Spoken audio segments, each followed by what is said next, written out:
বৌমা, ও বৌমা। হ্যাঁ মা, আমাকে ডাকছিলেন? রাত 10টা বেজে গেছে, এখন আমাকে খেতে দিলে না? রান্নাঘরটা একটু পরিষ্কার করা বাকি আছে, পরিষ্কার করেই খেতে দিচ্ছি।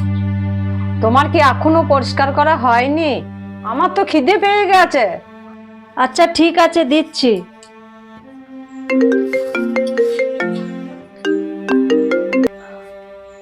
হ্যালো, হ্যাঁ বড় বৌমা বলো। হ্যাঁ হ্যাঁ, ভালো আছি।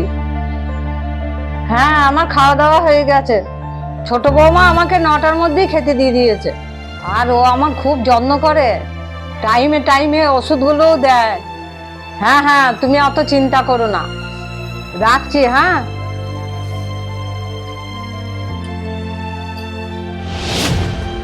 মা, বড়দের কাছে আমার এত প্রশংসা করছিলেন কেন?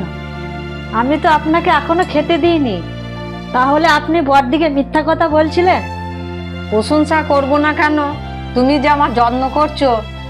আরে এসব বৌমাদের আমি ভালো করে চিনি।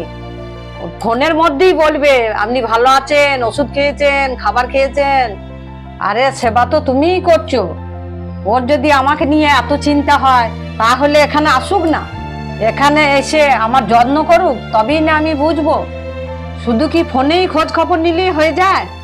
এরা কি বলতো, এরা শুধু ফোনেই খোঁজ খবর নিয়ে আমাকে খুশি করতে চায়। আর খাওয়া দাওয়ার কথা তুমি বলছো, ওটা তো হয়েই থাকে।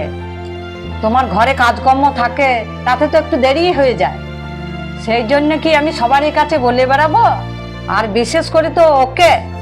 কিন্তু মা, এখনকার দিনে শাশুড়ি মারা তো যেসব বৌমারা বাইরে থেকে খোঁজ খবর নেয় তাদেরকেই শুধু ভালোবাসে, তাদেরকেই প্রশংসা করে। যেসব বৌমারা বাড়ি থেকে সেবা করে তাদেরকে তো মূল্যই দেয় না। শোনো ছোট বৌমা, আমি এরকম শাশুড়ি নই যে নাকি দূরে থাকার বৌমা কথা শুনিয়ে গলে যাবে। আর তুমি আমার সামনে থেকে সেবা করছো, তোমার প্রশংসা আমি করব না? ওর প্রশংসা করব? দূর থেকে না সবকিছুই ভালো লাগে, আর সামনে আসলে না বোঝা যায় কে কেমন মানুষ। ঠিক আছে বৌমা, অনেক কথা হয়ে গেছে, এবার যাও দেখি খাবারটা নিয়ে এসো। আচ্ছা ঠিক আছে মা, আপনার খাবারটা আমি নিয়ে আসছি।